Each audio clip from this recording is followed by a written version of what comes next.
Hey guys, Muncheez here. Welcome to another Maplestory video for beginners, and in this video I'm going to be talking about the very early gearing upon entering Arcane River. So the first thing on the list is the Pencilier set. You can start wearing this at 140, so you can get this pretty early on, and the recommended map is the Moon Bunny map, and this is in the Korean folk town at this very first node right here. And you can get this early on, so there's that.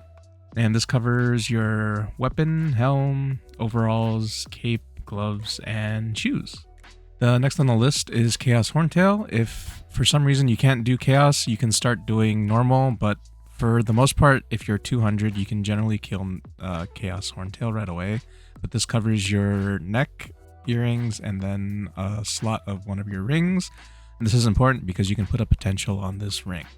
Next on the list is Normal Zakum. You get your face and eye accessories from them. You will use these for a little while, depending on your luck.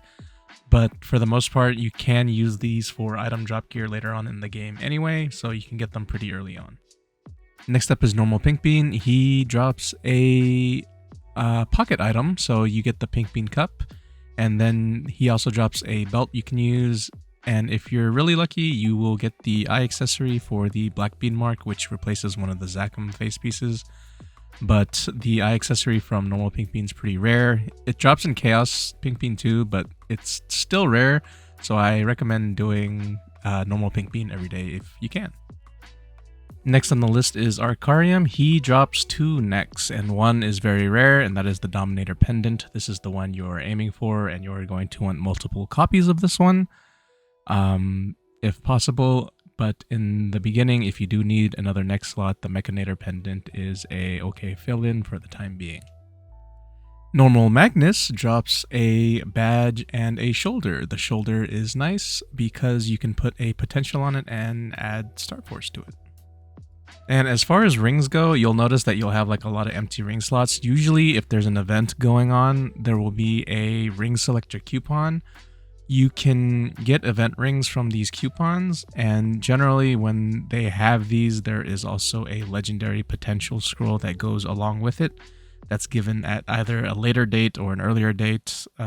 They're not usually at the same time, but this allows you to instantly legendary potential one of your event rings that you get. And as far as which ones to pick, they're all the same.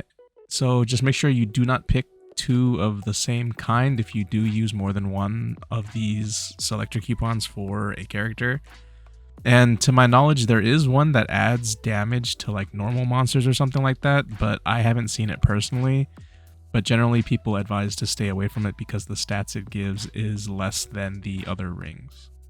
So early on, there's this level 170 quest for NLC.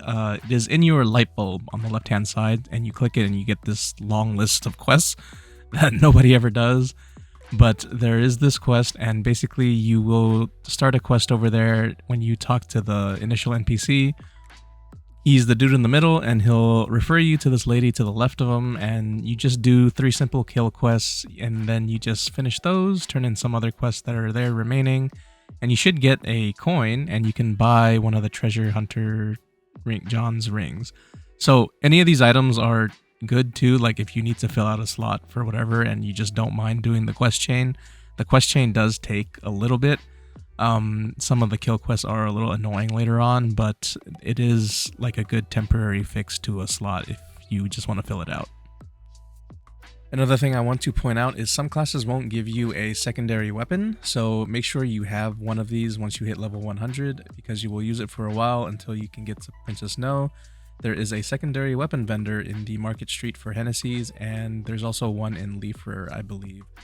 But these are the ones that I am aware of that are pretty easy to access, so you can buy one for your class, and once you start getting like potential scrolls and things of that sort, you can potential it and get a huge boost from it. So your weapon and your secondary early on, I wouldn't worry too much about pushing it past epic. You can if you want, basically from your weapon and your secondary weapon and your emblem, those are like the high priority cubes generally because they give attack percent and magic attack percent lines. And these are not to be confused with the flat value lines that they have as well, because they do give flat values. You're aiming for the percentage values for these. So early on, if you want to bump anything up like to legendary for some reason, because say you have like event cubes or whatnot, or just like a whole bunch of things that you just want to cube, I highly recommend just getting your emblem to legendary, which is the piece in the top right of your gear. And you can get this to legendary and get like a pretty decent amount of power from that. So if you want to push anything out of those 3 slots, I recommend the level 100 emblem. So your main goal with this initial set of gear is to make it into like this section of the boss, of the bosses and the boss content. So starting at like Chaos Pink Bean, Hard Hilla, up to like Normal Lotus and Damien, and Pino. So Pino gives a ring called Kana's Treasure. You'll use that for a while, and you'll get these fragments from her as well. And that gives you a higher level secondary weapon that you can use for a very long time. Normal Lotus and Damien will give you your Absolab gear. CPAP is just there for if you can get a CPAP mark to drop, you're pretty lucky. But the Chaos Root Abyss, where at like Vellum and all that, they give the other half of your Pencilier gear will get replaced with the Fafnir set from there. And if you don't have an Absolab cape yet and you want a cape upgrade for whatever reason, and you can start doing Hard Magnus drops a pretty decent temporary cloak that costs a lot to Starforce, so be careful with it. So if you make a character during an event, which is the time where I would actually recommend making a character or like making a new main or whatnot, because they give you a free CRA box, and this gives you the gear from Vellum, Crimson Queen, etc. And this gear is generally time limited. There are other rewards during these events like Absolab weapons and Dominator pendants, which are permanent, but you cannot change the potential on these past unique. So there's like a limit to how strong you can make these event items that they give you.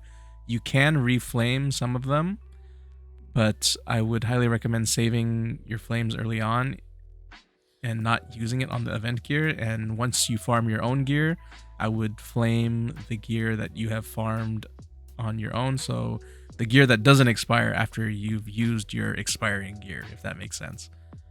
But yeah, that's pretty much it for this video. If you guys have any questions, comments, concerns, anything of that sort, feel free to leave it in the comment section below. Don't forget to like and sub on the way out, and I'll see you guys next time. Bye.